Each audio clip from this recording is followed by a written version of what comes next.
Hello friend, कैसे हो आप सब। उम्मीद करते हैं आप बहुत अच्छे होंगे। लगातार मेहनत कर रहे होंगे और मेहनत से पाई गई सफलता पर हमेशा आपको गर्व रहेगा। इसी तरह आप अपनी मेहनत करते रहिए।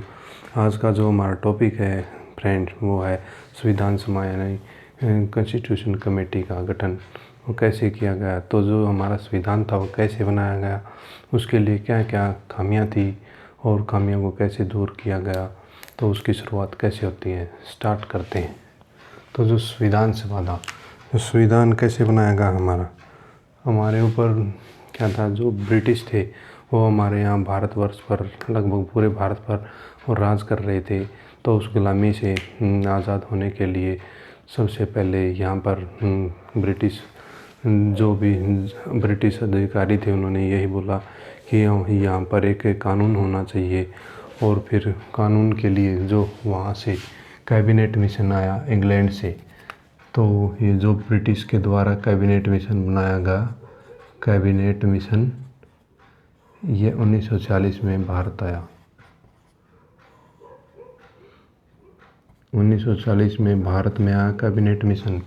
इसमें क्या था, ये जो संविधान सभा हम बनाने के लिए जो भी यहाँ पर भारत में जो भी सभाएं बना रहे थे और उनके द्वारा जो संविधान को तैयार करने के लिए जो सभा बनाई गई थी, तो उसी के रूप में कार्य को आगे किया गया कैबिनेट मिशन के द्वारा। ये इंग्लैंड से आए थे और जो शुरुआत थी वो जुलाई 1940 में तो ये भारत आया था, लेकिन जो इसकी शुरुआत थी जुलाई 1940 में कैबिनेट मिशन ने क्या किया, जो भी संविधान सभा थी उसको बनाने का कार्य शुरू कर दिया। तो जो कार्य को जो शुरुआत दी गई वो कब दी गई, कमेटी द्वारा कार्य शुरुआत हो जुलाई 1940 में। तो इसमें फिर आप सभी को पता है कि जो भी सभा होगी, सभा में तो सदस्यों का होना भी ज़रूरी है, तभी सभा चलेगी। तो जो ये सभा थी यानी कि कैबिनेट मिशन योजना के द्वारा, इसमें 389 सदस्य टोटल थे। ये 389 सदस्य थे, इनमें से कुछ तो जो 293 सदस्य थे ये तो ब्रिटिश प्रांतों से थे, और कुछ कहाँ से थे, इनमें से 92 देशी रियासतों से थे, यानी कि 2 देशी रजवाड़े होते थे ये रियासतें। और 4 कौन से थे, 4 थे चीफ कमिश्नरी के क्षेत्र से।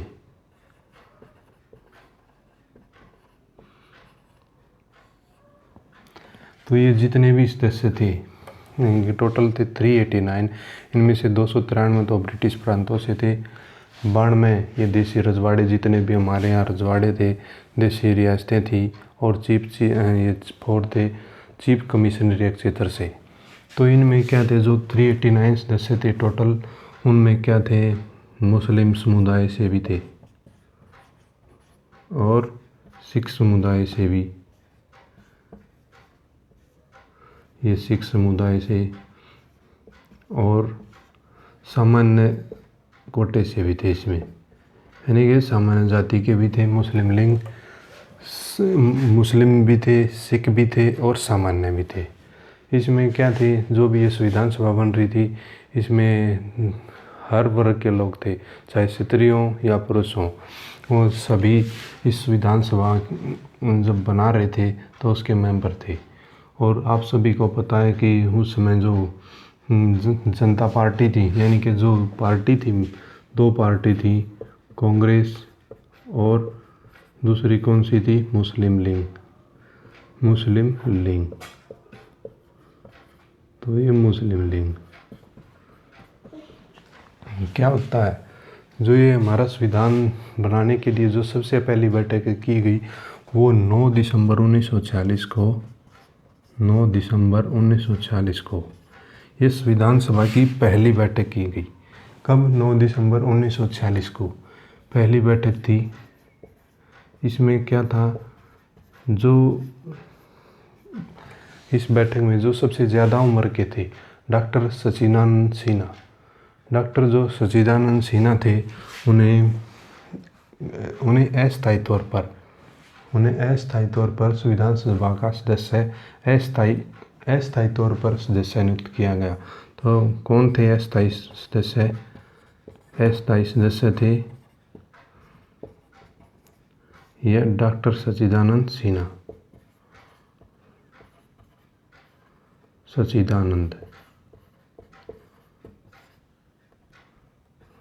ये मिस्टेक थी दोस्तों। डॉक्टर सच्चिदानंद सिन्हा कैसे थे? ये अस्थायी अध्यक्ष थे। लेकिन क्या हुआ, ये अस्थायी अध्यक्ष थे तो इसके बाद फिर 2 दिन के बाद ही 11 दिसंबर 1946 के दिन स्थायी अध्यक्ष डॉक्टर राजेंद्र प्रसाद को, जो डॉक्टर राजेंद्र प्रसाद थे, उन्हें स्थायी अध्यक्ष चुन दिया गया।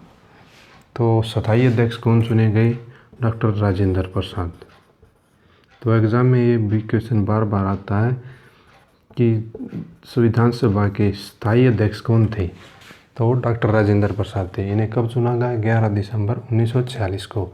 अस्थायी कौन से थे? डॉक्टर सच्चिदानंद सिन्हा, SK सिन्हा। तो ये कैसे थे? अस्थायी। और पहली बैठक कब हुई थी संविधान सभा की? 9 दिसंबर 1946 को। नेक्स्ट फिर कब हुई, जिसमें स्थायी अध्यक्ष राजेंद्र प्रसाद को चुना गया, डॉक्टर राजेंद्र प्रसाद को 11 दिसंबर 1946 को। इसके ठीक 2 दिन बाद, पहले क्या था? अस्थायी, फिर 2 दिन बाद स्थायी, और फिर 2 दिन बाद क्या होता है, यानी कि 13 दिसंबर 1946 को जो हमारे पंडित जवाहरलाल नेहरू, भारत के जो उस समय जो प्रधानमंत्री थे, उनके द्वारा उद्देश्य प्रस्ताव लाए गए। तो उद्देश्य कब लाए गए कि हमारे जो संविधान बनेगा उसका क्या उद्देश्य है, उसके क्या क्या उद्देश्य होने चाहिए। तो उद्देश्य प्रस्ताव पास किए गए, पास नहीं गए, लाए गए थे। कब लाए गए? 13 दिसंबर 1946 को उद्देश्य प्रस्ताव किसके द्वारा लाए गए? पंडित जवाहरलाल नेहरू के द्वारा। जवाहरलाल नेहरू ने उद्देश्य प्रस्ताव रखे। उद्देश्य प्रस्ताव किसने? पंडित जवाहरलाल नेहरू ने। अब फिर क्या होता है? 22 जनवरी 1947 को, 22 जनवरी, इससे आगे फिर 22 जनवरी 1947 को जो ये जो हमारे देश के प्रधानमंत्री यानी कि पंडित जवाहरलाल नेहरू जो उद्देश्य प्रस्ताव लाए थे, उन सभी उद्देश्य प्रस्ताव को पास कर दिया गया। तो उद्देश्य प्रस्ताव कब पास हुए? कब पास हुए? ये हुए 22 जनवरी 1947 को। तो एग्ज़ाम में ये बार बार आते हैं कि इससे पहली बैठक कब हुई? 9 दिसंबर 1946 को। उद्देश्य किसके द्वारा लाए गए? पंडित जवाहरलाल नेहरू के द्वारा लाए गए। तो अभी ये 22 जनवरी 1947 को उद्देश्य प्रस्ताव लाए गए। तो इसमें क्या था, आप सभी को पता है कि संविधान सभा का गठन होने लग रहा है, तो उसके क्या होंगे, आप सभी ने नोट डाउन कर लिया? चलो ठीक है।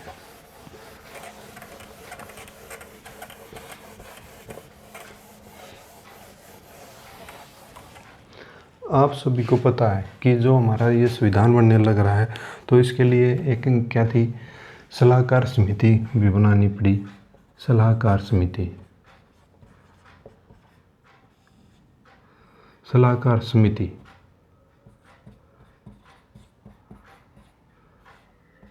सलाहकार जो समिति बनाई गई संविधान सभा में, जो संविधान बना रहे थे, तो उसकी जो सलाह के लिए जो भी यानी कि जो संविधान में जो भी कानून अच्छे लगे या जो भी डिस्कस के लिए कानून में जो डिस्कस के लिए सलाहकारी समिति बनाई गई थी, तो जो इसके अध्यक्ष बनाए गए थे वो बनाए गए BN राव।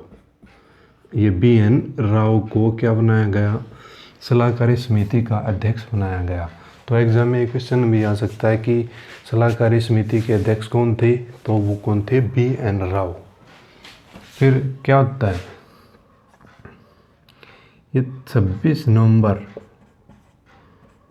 1949 को, 26 नवंबर 1949 के दिन जो हमारा संविधान था उसको अंगीकृत किया गया।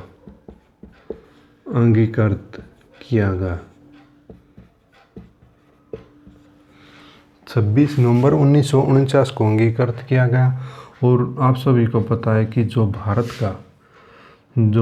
का ये गणतंत्र दिवस है वो 26 जनवरी 1950 से 1950 के दिन जो पहला गणतंत्र दिवस बनाया गया। पहली बार गणतंत्र दिवस कब बनाया गया? 26 जनवरी 1950 को। तो ये इनमें बीच में 2 महीने का डिफरेंस था, तो ये अंगीकृत तो कर दिया गया, लेकिन ये फिर लागू जल्दी से क्यों नहीं किया गया और ये 26 तारीख की क्यों दी गई? क्या है फ्रेंड, इसमें क्या हमारे क्या जो ये है ना कि हमारे जो जितना भी ये हिस्ट्री है या हमारे कॉन्स्टिट्यूशन में या हमारे एनसीईआरटी में ये वो सब नहीं लिखा हुआ जो यहाँ पर लिखना चाहिए। एनसीईआरटी की बुकों में भी नहीं लिखा हुआ। तो 26 जनवरी 1930 के दिन, जब 1930 था 26 जनवरी 1930, तो उस समय पहली बार स्वतंत्रता दिवस के रूप में बनाया गया था। तो स्वतंत्रता दिवस पहली बार कब बनाया गया? एग्ज़ाम में भी आया है ये, वैसे ये क्वेश्चन है कि बार कि जो पहली बार था जो स्वतंत्रता दिवस कब बनाया गया था? तो 26 जनवरी 1930 के दिन पहली बार स्वतंत्रता दिवस की घोषणा कर दी गई थी। और इसीलिए जो हमारी ये 26 जनवरी का दिन चुना गया गणतंत्र दिवस के लिए, तो यही रीज़न था कि जो 26 जनवरी है, 26 जनवरी 1930 को पहली बार स्वतंत्रता दिवस मनाया जा चुका है। स्वतंत्रता दिवस की घोषणा की गई थी। जो हमारा संविधान है, आप सभी को पता है कि 2 साल 11 महीने और 18 दिन में बनकर तैयार हुआ था।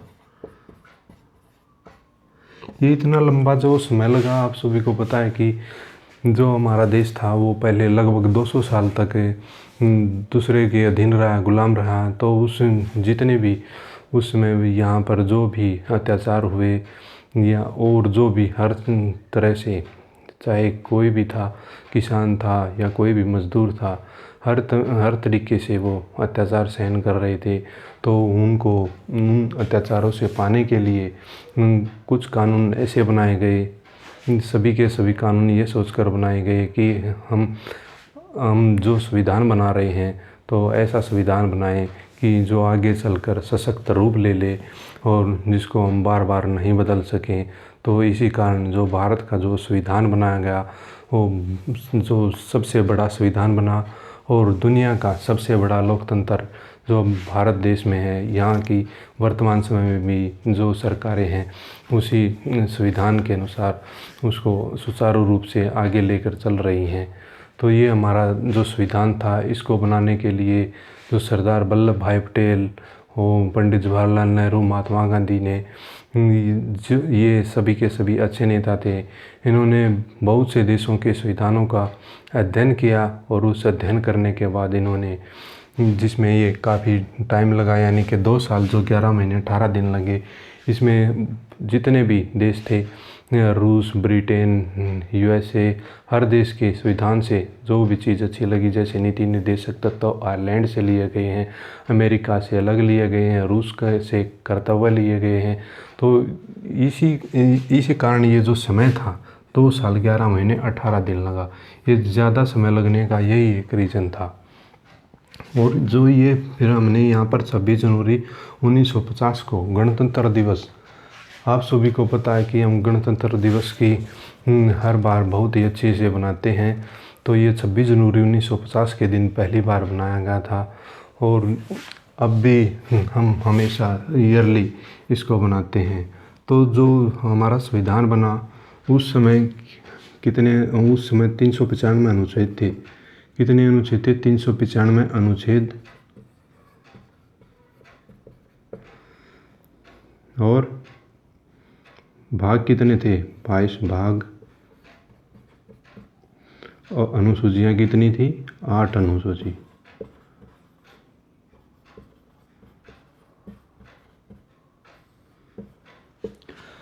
तो एग्ज़ाम में ये क्वेश्चन भी बहुत बारी आया है कि हमारे संविधान, जब हमारा संविधान बन गया था तो उसमें कितने अनुच्छेद थे? 395 अनुच्छेद थे। कितने भाग थे? 22 भाग थे। और अनुसूचियाँ कितनी थी? 8 अनुसूचियाँ थी। लेकिन ये अभी ये अनुसूचियाँ बाद में कितनी गई कर दी गई है? 12 अनुसूचियाँ हो गई हैं। तो जो हमने यहाँ पर ये पढ़ा कि जो सलाहकार समिति थी, सलाहकार समिति के अध्यक्ष कौन थे? BN राव। तो इसी तरह से हमारे जो संविधान में कुल 13 समितियाँ बनाई गई। कितनी? 13 समितियाँ बनाई गई। जो 13 समितियाँ थी वो जो मोस्ट इम्पोर्टेंट है, हम उनको यहाँ पर देखते हैं, जो एग्ज़ाम की दृष्टि से महत्वपूर्ण है। इसमें क्या था? जो संचालन समिति थी, संचालन समिति, संचालन समिति के अध्यक्ष कौन थे? ये थे डॉक्टर राजेंद्र प्रसाद। तो एग्ज़ाम में ये क्वेश्चन आएगा कि संचालन समिति के अध्यक्ष कौन थे? डॉक्टर राजेंद्र प्रसाद। फिर उसके बाद क्या था? जो भी संघ समिति के अध्यक्ष कौन थे? संघ समिति, संघ समिति यानी कि आप सभी को पता है कि भारत क्या राज्यों का संघ है, और राज्यों के संघ का जो मुखिया होता है वो प्रधानमंत्री होता है। तो उस समय प्रधानमंत्री थे पंडित जवाहरलाल नेहरू। ये क्या थे? संघ समिति के अध्यक्ष थे। और फिर आप सभी को पता है कि भारत जो बहुत सी देशी रियासतों में, देशी रजवाड़ों में था, उन सभी को एकता के सूत्र में बांधने का जो काम किया वो सरदार वल्लभ भाई पटेल ने किया। तो प्रांत समिति, इसमें कौन सी समिति? जो प्रांत समिति थी, प्रांत समिति के अध्यक्ष कौन हुए? फिर वल्लभ भाई पटेल, वल्लभ भाई पटेल। तो ये एग्ज़ाम में इन समितियों से बार बार क्वेश्चन आते हैं। फिर उसके बाद आती है प्रारूप समिति। प्रारूप समिति, प्रारूप समिति के कौन थे? Doctor BR Ambedkar, doctor BR Ambedkar.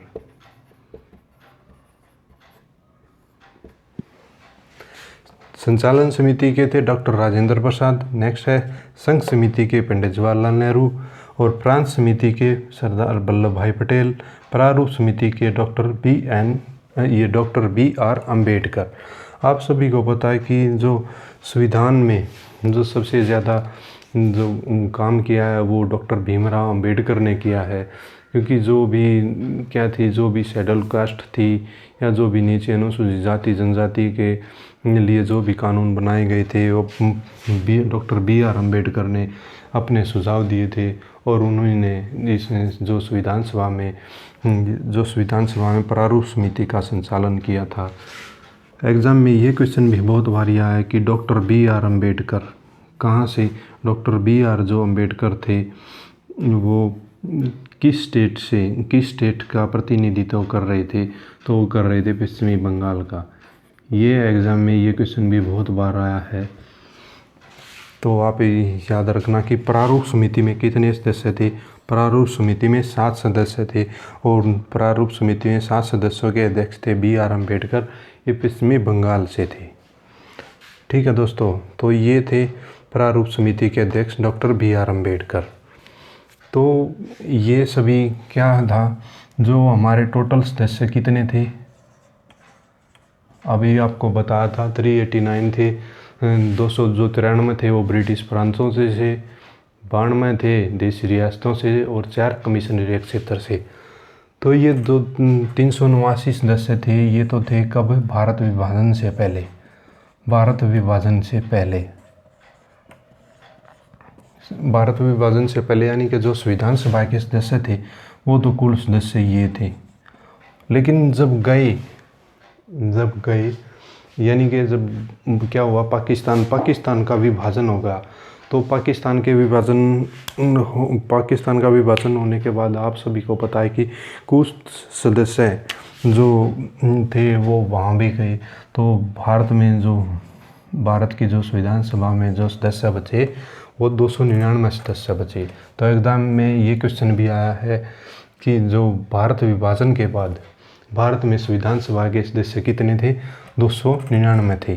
और ये भी आता है कि जब संविधान सभा को यानी कि अंगीकरण किया गया उस समय कितने थे, यानी कि जब हमारे संविधान को लागू किया गया तो उसमें 284 सदस्य थे। कितने थे?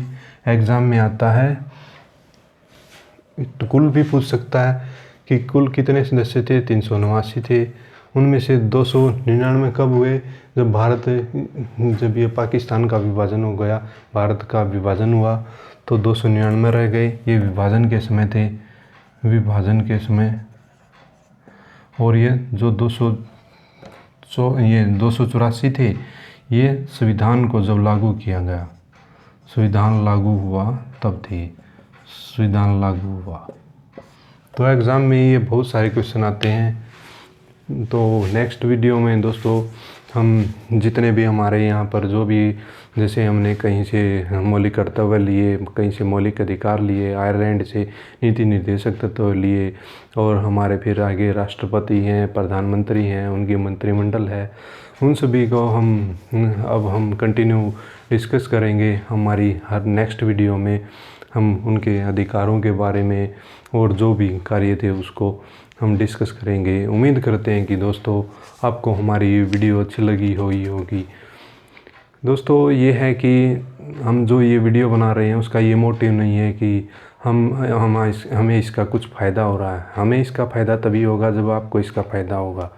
आपको तब गर्व महसूस होगा जब आप अपने गर्व पर, अपनी खुद की तैयारी पर जब आप सरकारी नौकरी ज्वाइन कर लोगे तो आपको ये गर्व तभी महसूस होगा। तो उम्मीद करते हैं कि आप हमारी वीडियो को शेयर करेंगे, सब्सक्राइब करेंगे। नेक्स्ट वीडियो में मिलते हैं। थैंक यू दोस्तों।